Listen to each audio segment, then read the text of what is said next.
dihet botërisht se Edi Rama për të organizuar 21 janarit manipuloj dhe falsifikoj në bashkëpunim me Filip Çakullin një regjistrim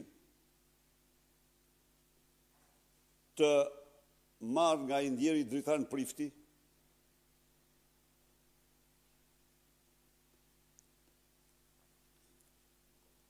sipas të cilit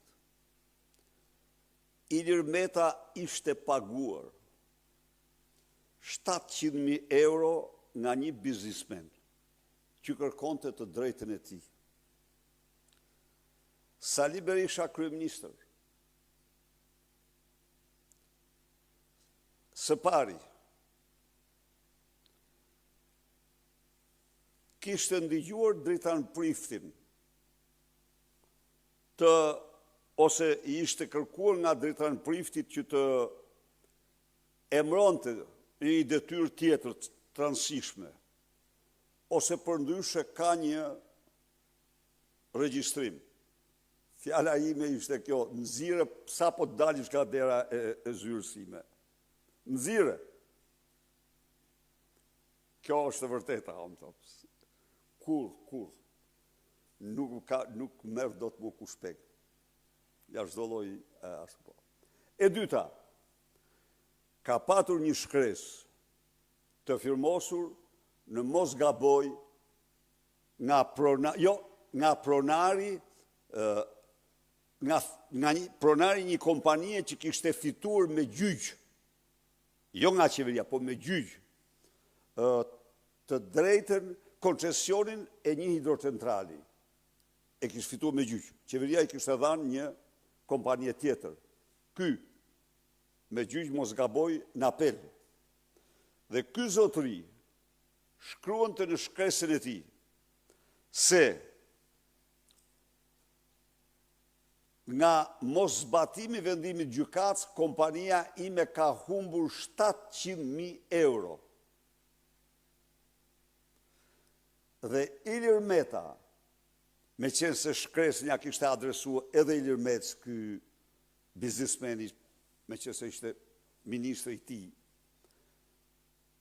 Ilir Meta i thot Dritan Priftit, duhet zbatuar vendimi i gjykatës, sepse i është bërë dami 700.000 euro kompanisë.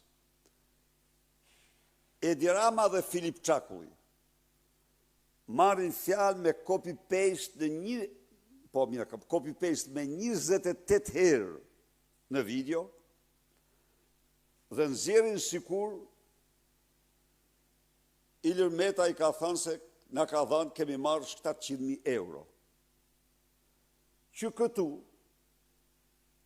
cili do që do të hetoj këtë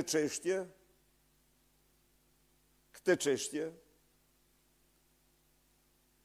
mendoj se e ka të qartë se kjo ishte pjesë e skenarit të dhunës me 21 janar. Pra skenaristi del vet Edi Rama. Tani, se çfarë dini Ilir Meta, sigurisht mund të di, nuk them se ka qenë zëvendës kryeministër, por Ilir Meta, nga datën 14 apo 15 janar, pra para 21 janarit, ka ardhur në zyrën time dhe më ka thënë, unë do jap dorëheqjen. Sepse unë në prokurori nuk shkoj si zëvendës kryeministër. Ishin standardet tjera, ato jo standardet e Ramaduros, që vrapon për trujt propagandistën e vet, duke hullur në gjyq vendim në gjykatës, akti turp, i pa precedent. Jo, tha, nuk shkoj tek prokurorit si zëvendës kryeministër, do shkoj si gjyqtar i thjesht para tij. Dhe unë e përgëzova. Dhe me që jemi këtu, se ka nga ata kalemxhit e Edi Ramës që shkruajnë se mungon institucioni i dorëheqjes, u them këtyre zotërive se institucioni dorëheqjes ekziston. dhe ka ekzistuar dhe është ushtruar në të gjitha rastet përveç njerit në Shqipërinë memorien time. Por problemi është se ju jeni të indoktrinuar, apo të paritur nga Edi Rama, të paritur, mos lavë ma indoktrinim, dhe kjo është fjale e vërtet tani. Jeni të paritur nga Edi Rama dhe shkruni çfarë u thota, çfarë intereson ati. Po, kështu që tani përsa i përket përgjegjësisë, nuk kam, do të thënë,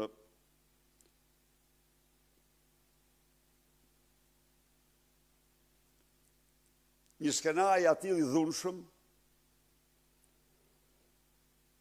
natyrisht, i pari pa precedent ndonjëherë, por me ato që kam konstatuar, masa ishin marrë, kështu që nuk di në një përgjegjësi për çfarë thot Meta për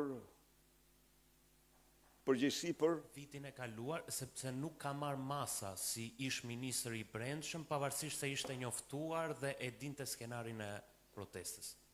Si kryeministër, unë mund të them se ai ishte një agresion i vërtet, me huj, me dinamit, me plumba, ndaj ndërtesë Këshillit të Ministrave. Se si mund të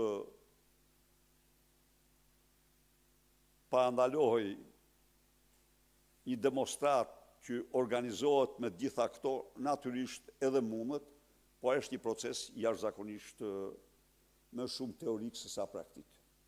Sepse duhet ndalosh demonstratet tjerë më radhë poshtë.